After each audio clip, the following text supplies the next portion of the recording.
गुरु बंदे नाम अवतारी नाम है। यह नाम किसी पुरुष का, किसी जाति का, किसी मजहब का या किसी देवता का नाम नहीं, यह नाम तो परमात्मा का नाम है।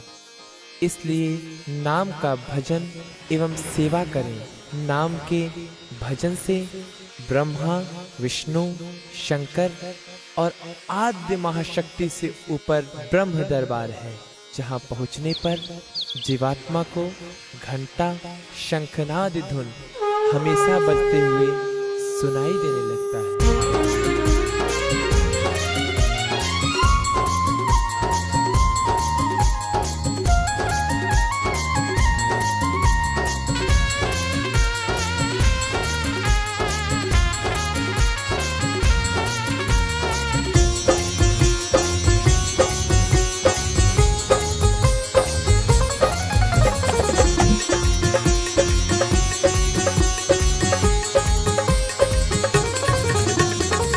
जय गुरु बंदे बाबा बड़े अवतारी, जय गुरु बंदे बाबा बड़े अवतारी। सत्संग सेवा कर ले है उबारी, सत्संग सेवा कर ले है उबारी। जय गुरु बंदे बाबा बड़े अवतारी, जय गुरु बंदे बाबा बड़े अवतारी, जय गुरु बंदे बाबा बड़े अवतारी।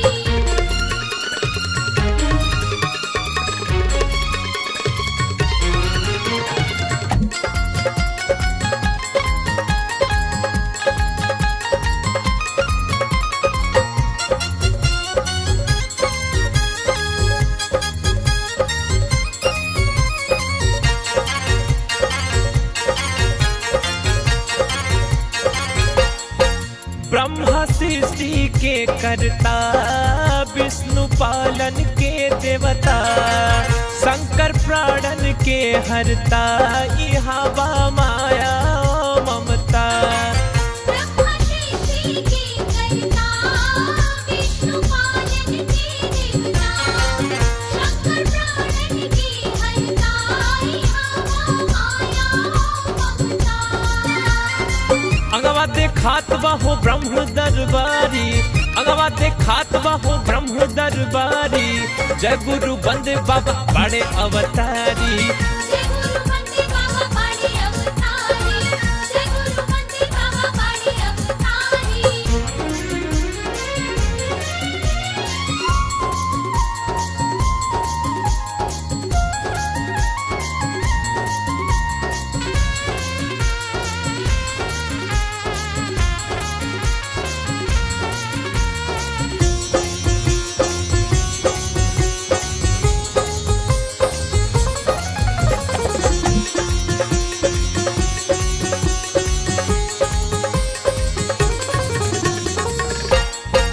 शोभा पार ब्रह्म न्यारी, खिलल फूलन के क्यारी। महिमा अलख लोक भारी, पहुँची अगम लोक पारी। शोभा पार ब्रह्म न्यारी, खिलल फूलन के क्यारी। महिमा अलख लोक भारी, पहुँची अगम लोक पारी। भंवर गुफा में जाके देखी उजियारी, भंवर गुफा में जाके देखी उजियारी। जय गुरु बंदे बाबा बड़े अवतारी, जय गुरु बंदे बाबा बड़े अवतारी, जय गुरु बंदे बाबा बड़े अवतारी।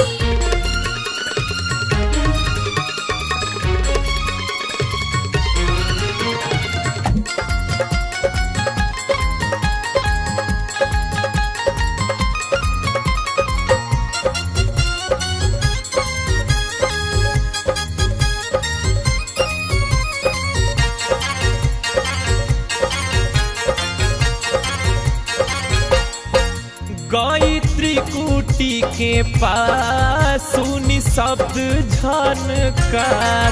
जहाँ सूरज हजा चले सुगंधी बयार।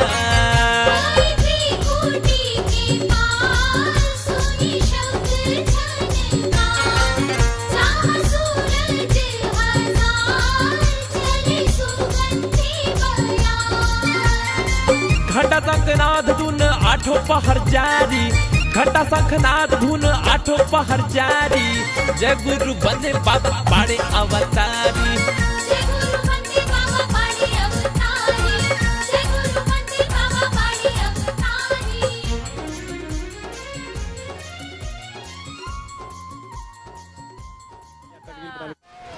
पहला ईश्वर जब कोई ध्यानस्थ होता है, समाधिस्थ होता है, ध्यान की मुद्रा में बैठता है किसी महात्मा का ज्ञान लेकर के, तो ईश्वर का रूप दिखाई देता है आंख बंद में।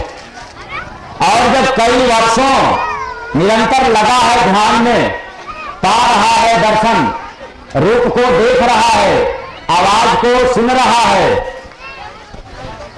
ऐसा व्यक्ति का दर्शन पाता है। और दूसरा है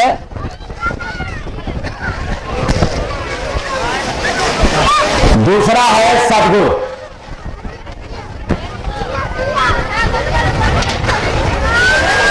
सद्गुरु भी आंख बंद करने के बाद प्रकृति में दिखाई देते हैं और आंख खोलने के बाद भी साकार रूप में दिखाई देते हैं।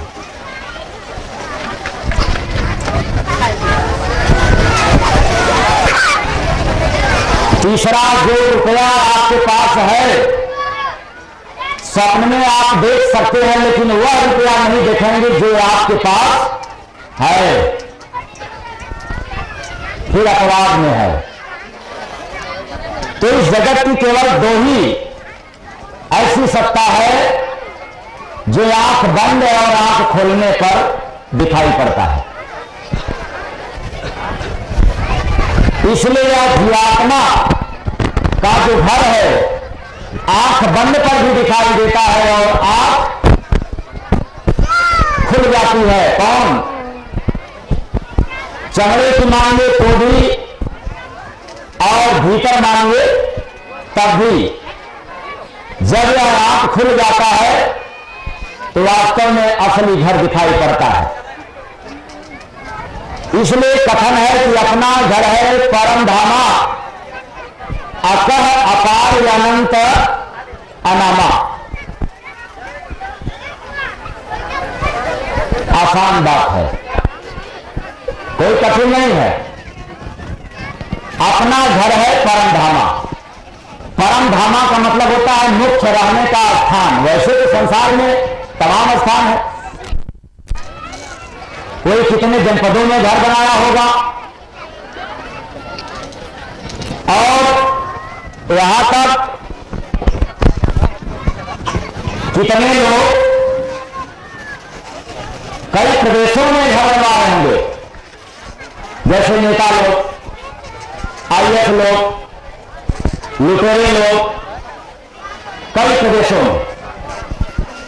अनंत अनामा, उसका कोई वर्णन नहीं है, उसका कोई पार नहीं लगाया जा सकता, उसका अंत नहीं लगाया जा सकता। नाम तो है और वो बिना नाम का है, लेकिन वह है अनामी पुरुष से नाम वाले भय सतलोक बना। कैसे?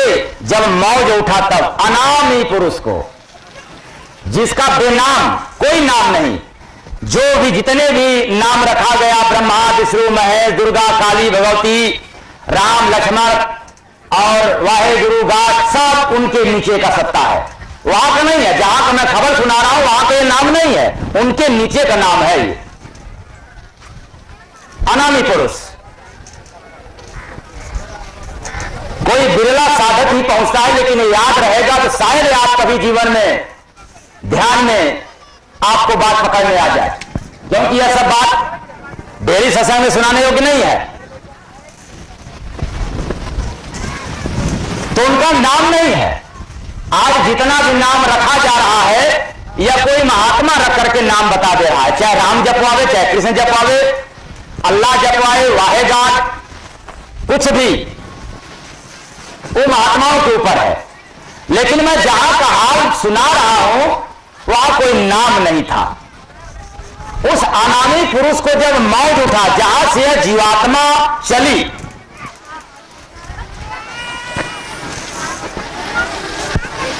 उस स्थान का निर्माण तब हुआ जब अनामी पुरुष को मौज उठा, तब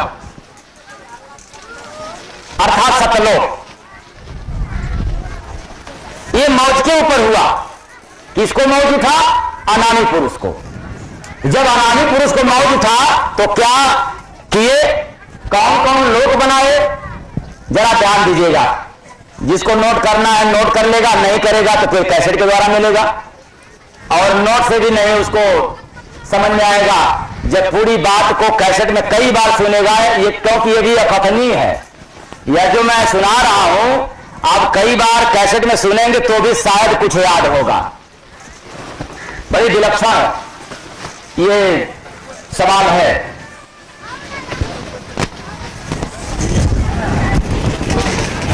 तो जब अनामी पुरुष को मौज उठा तो मौज उठी, रचना हुई भारी। रचना तब हुई जब मौज उठा, तब किसको मौज उठा? अनामी पुरुष। जहां कोई जा नहीं सकता।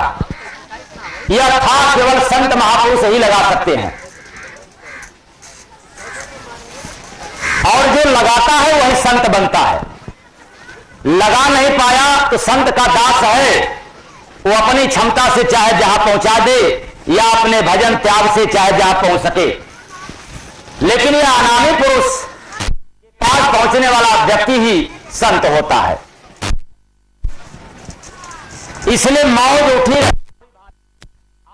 अगम सतलोक सवारी।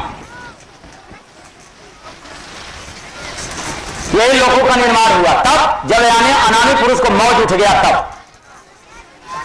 अलख, अलख का मतलब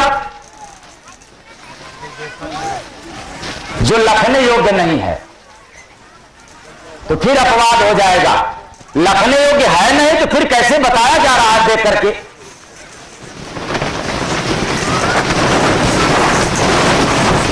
मौज उठी, रचना हुई भारी। तो मौज का मतलब क्या होता है? आनंद। एक लहर होता है, तरंग होता है, ये मौज है। अनामी पुरुष को जब मौज उठा, जब ये आनंद हुआ तो रचना हुई भारी, माने बहुत ज्यादा रचना कर दिए, विशाल देश की रचना कर दिए। और यह देश इतना है कि मृतलोक भी फेल है। यह धरातल की जितनी लंबाई चौड़ाई है इससे भी ज्यादा यह उस देश का रचना हुआ जब अनामी पुरुष को मौज उठा। तब वह कौन लोग? अलख, अगम, सतलोक, सवारी। अलख लोक जो लखने योग्य नहीं है लेकिन लखा जाता है तब जब यह ममता की आंख बंद होती है। तब चमड़े की आंख जब बंद हो जाती है तब, और भक्ति आंख जब खुल जाती है तब दिखाई देता है। क्योंकि अलग का मतलब होता है इंद्रियों से परे।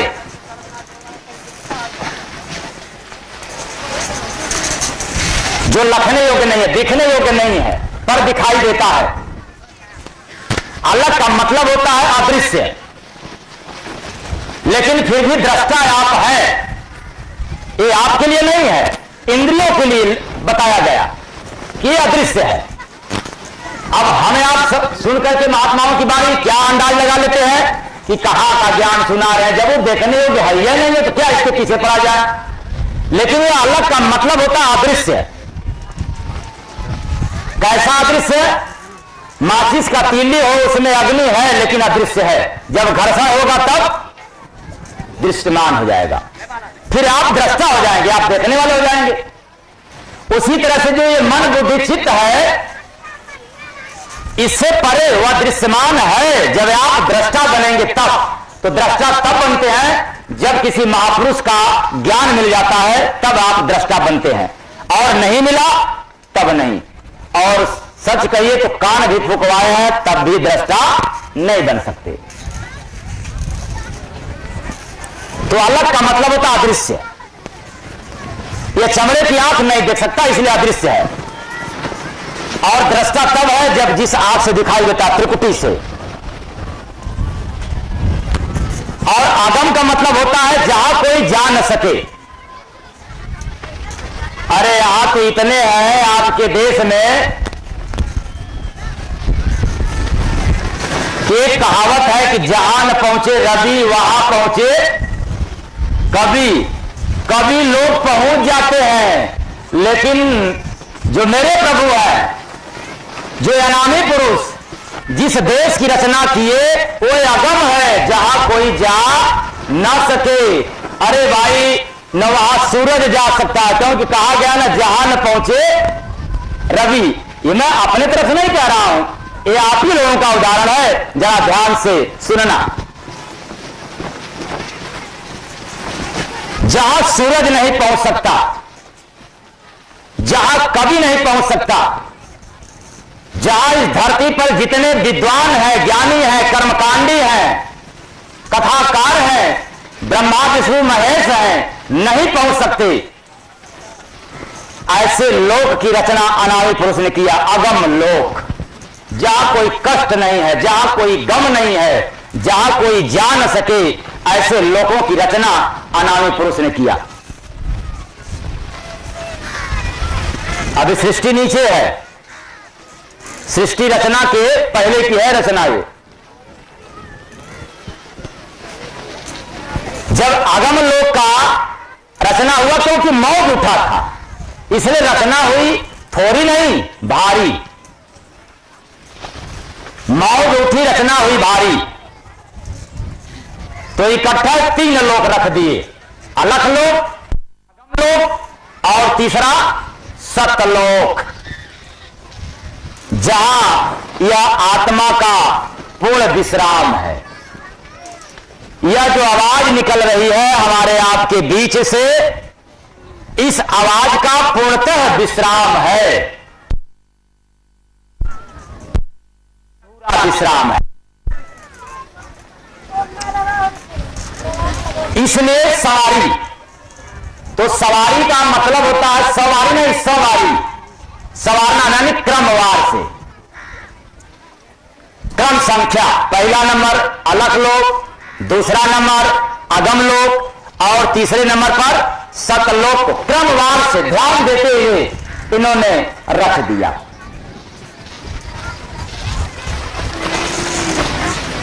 कभी ख्याल किया कि मेरा वतन कहां है?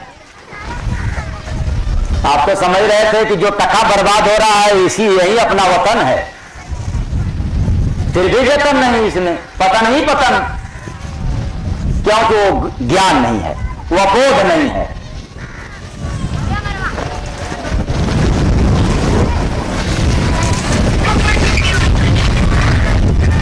अब जब यह 3 लोक की रचना हुई, यह लोक कैसा है भाई?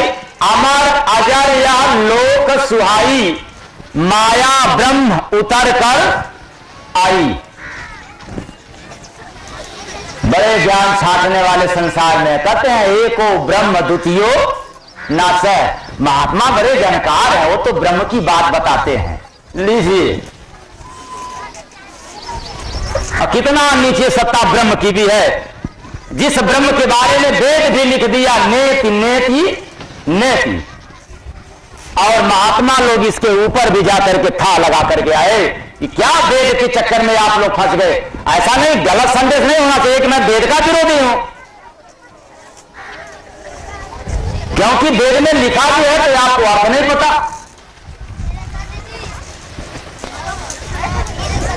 लेकिन यह लोक अमर अजर, जिसका कोई नाश न हो, कभी नाश न हो, ऐसा यह लोक का रचना अनामी पुरुष ने किया। क्योंकि नश्वर शरीर और नश्वर जगत यह नष्ट हो जाने वाला है, लेकिन अनामी पुरुष को जब मौत उठा तो ऐसा लोक रख दिया कि इसका कभी नाश नहीं होगा। आपका नाश है, देवी देवताओं का नाश है, लेकिन यह लोक का नाश नहीं है, कभी भी नाश नहीं हो सकता, क्योंकि इसका बनाने वाला अनेक नहीं, केवल एक, अनामी पुरुष। वह नाम रख दिया अनामी पुरुष ने कि लोग कैसे मुझे पहचानेंगे। तो जब मौत उठा तो अपनी पहचान के लिए यह देश रचित हो गया। अलख, अगम और सतलोक, अमर अजर, यह लोक सुहाई, बड़ा सुहावना, बहुत सुंदर, इतना सुंदर कि जब इस देश को देखा जाता है तो यह जो संसार का देश है, आंख खुल जाने के बाद फिर इच्छा नहीं करता है कि किसी की सूरत को देखा जाए, किसी की संपत्ति को देखा जाए और किसी के शोहरत को देखा जाए, अच्छा ही नहीं लगता। इतना सुंदर रचना है वो आपके शरीर में दिखाई देता है, कहीं बाहर नहीं। इसलिए अमर अजर या लोक सुहाई, माया ब्रह्म उतरकर आई। इसके बाद तो माया और ब्रह्म का रचना हुआ। अब यहां तक तो रचना है, आपको समझ में आ गया। माया भी आ गई, ब्रह्म भी आ गए, और इसके पहले अलख लोक, अगम लोक, सतलोक। अब क्या नंबर है भाई?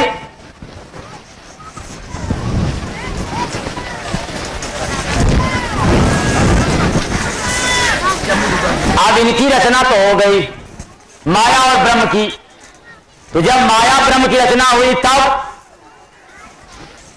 इन्होंने 3 पुत्र की उत्पत्ति की और इनको रचना करने के लिए 5 तत्व दिया गया। जब 5 तत्व मिला और 3 गुण ब्रह्म को, तब इनसे रचना हुआ संसार का। ब्रह्मा, विष्णु, महेश।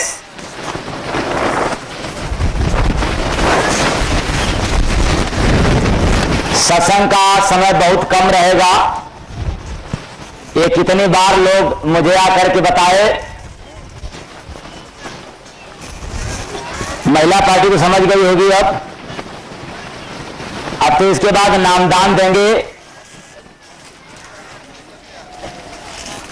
पूरी का काम आप लोगों का ठप हो गया है और आप ही लोगों को दोबारा काम करना पड़ेगा गूंथने के लिए, क्योंकि जो गूंथा गया हो सूखा जाएगा।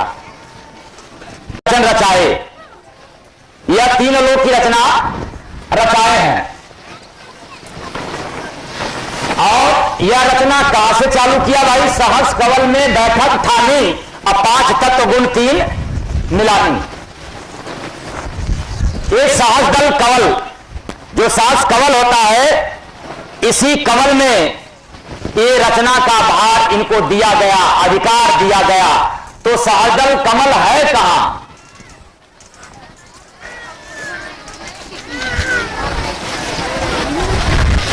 ब्रह्म का तो पता चल गया त्रिकुटी, जहां पिंगला नाड़ी और सुषुम्ना नाड़ी का मिलान होता है, वहां पे ब्रह्म का ठहराव है, ब्रह्म का स्थान है। लेकिन यह ब्रह्म जब रचना किए संसार के लिए तो सहस कवल, तो सहस्रदल कमल है कहां? इस त्रिकुटी के नीचे, जहां पिंगला नाड़ी और पिंगला नाड़ी का मिलान होता है।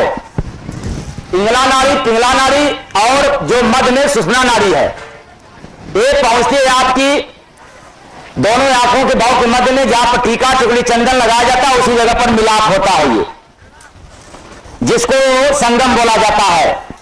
इलाहाबाद वाला वो आपके पास संगम है, प्रयागराज वो आपके मन मंदिर में है। तो जहां मिलाप है वहां ब्रह्म का ठहराव है और उसके नीचे सहस्रदल कमल है। अब यहां से रचना के लिए ब्रह्म ने उपाय किया, अपने 3 गुण से 3 पुत्र की उत्पत्ति हुआ। 3 गुण त्रय पुत्र कहाने, जो ब्रह्म को गुण मिला था वह गुण से 3 पुत्र पैदा कर दिए। अब विचार करने की बात है कि ब्रह्म को भी अधिकार नहीं है उत्पत्ति करने की। इनको गुण मिला था, उन्हीं गुण के बल पे यह ब्रह्मा विष्णु महेश की रचन रचाए। यही 3 गुण 3 पुत्र कहलाए, ब्रह्मा विष्णु महेश। आज इन ब्रह्मा विष्णु महेश को अधिकार दिया गया सृष्टि में कि अब आप किसी की उत्पत्ति कीजिए, किसी का पालन कीजिए और किसी का संहार कीजिए। तो यह देवता लोग मिलकर के तमाम देवताओं की रचना रच दिए। तो पहला रचना रखे किसका? गणेश भगवान, जो गुदा चक्र के मालिक होते हैं। गुदा चक्र होता है मल द्वार, जहां से मल निकलता है वहां का अधिकारी। ये देवता इतने बड़े चालाक थे ब्रह्मा विष्णु महेश कि अपने तो शरीर के मध्य में हो गए, लेकिन गणेश भगवान को कहां डाल दिए? सब क्या ड्यूटी दे दिए? गुदा चक्र, कि अब आप जाकर के वहां आराम फरमाओ। अलग बात है पूजा पाठ करवाइए, नहीं तो किसका पहले पूजा करते हैं भाई आप? ओम गणेशाय नमः। आप कभी वेद मिला, लकीर का फकीर हो गया। और मैं मना भी नहीं करता हूं, आपको चाहे जो करना है गणेश की पूजा करें ना करें, उससे कोई लेना देना नहीं है। मैं तो सृष्टि का रचना बताया, और जो बताया हो ऐसी बात नहीं है कि कहीं कहीं मिलेगा नहीं। किसी न किसी वेद पुराण में नहीं मिलेगा तो संत महात्माओं के अनुभव में जरूर लिखा हुआ मिलेगा। ये अकल है। तो यह ब्रह्मा विष्णु महेश और इनकी माता आद्या आशक्ति इतने चतुर हो गए कि जहां गंदा स्थान है वहां अपने से नीचे देवताओं को माली बना दिए, और मुख्य मुख्य जगह पर अपने दुर्गा मां यहां बैठ गई। इसके ऊपर जाने ही नहीं देगा, ये कंठ चक्र के मालिक है। फिर इसके नीचे शंकर, फिर इसके नीचे विष्णु, अब फिर लिंग के मालिक ब्रह्मा। तो भ्रष्ट हो गए ब्रह्मा जी, क्योंकि लिंग को संभाल नहीं पाए। और आज भी देवी देवताओं को पूजने वाले, चाहे वो अपने आप को महात्मा क्यों न बनता हो, उनकी तपस्या किसी नारी से या इंद्रासन की नारी से चाहे जब ध्वस्त हो गया। यही कारण है, क्योंकि वो भेद पता नहीं चला, या जहां से आत्मा आई है वहां का रहस्य पता तो हुआ नहीं, इसलिए लोग उलझ गए। यह जो 3 गुण था, इसी गुण के बल पे ब्रह्म ने 3 पुत्र की रचना, 3 पुत्र की उत्पत्ति किए, ब्रह्मा विष्णु महेश। और 5 तत्व। तो तत्व के बारे में तो सभी को प्रमाण मिल जाएगा। गोस्वामी दास जी लिखे हैं कि क्षितिजल पावक गगन समीरा, अब 5 तत्व मिल गना। सीधी सीधी बात है। तो मेरा क्या कथन है कि यह कहीं न कहीं प्रमाण आपको मिलेगा, लेकिन उसको बिरला है, कोई बिरला हो जिसको वो पहचानवा दे, जिसको जना दे सोई जाने, जय देव जनाई। इसका अर्थ कोई दूसरा ना लगा दीजिएगा रामचरितमानस वाला, जो गोस्वामी दास जी नहीं अर्थ लिखे कोई और लिख दिया तो आप लकीर का फकीर बन जाते हैं। तो यह सारी सत्ता आपके भीतर है। अनामी पुरुष को जब मौज उठा तो 3 लोक, अलख लोक, अगम लोक, सतलोक, और इतना ही नहीं, माया और ब्रह्म को भी रख दिए। अब यह ब्रह्म को, जब ब्रह्म इतना कठोर तपस्या किया, इतना कठोर तपस्या किया कि सत्पुरुष जो सतलोक नाम रखा गया, वहां का मालिक सत्पुरुष को बनाया गया, जिसको संत महापुरुष कहा जाता है, सदगुरु कहा जाता है। वहां का अधिकारी संत होते हैं, जिसको चाहते हैं उसी को पहुंचाते हैं और जिसको नहीं चाहे वो नहीं पहुंच सकता। आप अखंड दुर्गा की पूजा कर लें लेकिन नहीं पहुंच सकते। आप चाहे जितना धरती का संपत्ति का दान कर दें लेकिन फिर भी नहीं पहुंच सकते। पहुंचने का उस देश का अधिकारी वही हो सकता है जिसके ऊपर कोई संत महापुरुष कृपा कर दे, क्योंकि वहां का मालिक कौन है? सत्पुरुष। तो अनामी पुरुष ही सत्पुरुष को रखा, कायम किया। लेकिन जब मालिक बना दिया गया सत्पुरुष को, तो सत्पुरुष की घनघोर तपस्या किया ब्रह्म। इतना घनघोर तपस्या किया, इतना घनघोर तपस्या किया कि तपस्या के बल पर राज मांग लिया। लोभ मांगना क्या भाई? लोभ है। जहां मांग नहीं था, लोभ नहीं।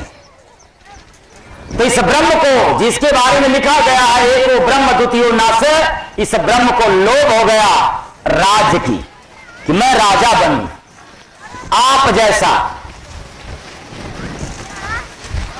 अब बताइए, ज्ञान छांटने वाले कहते हैं कि ब्रह्म को पा जाओ फिर सारी काम हो गया, और यहां प्रमाण मिलता है कि जो लोभी है वहां पर भी पहुंचेंगे तो लोभ मुझे छोड़ेगा नहीं, क्योंकि वहां मुझे ऐश आराम चाहिए।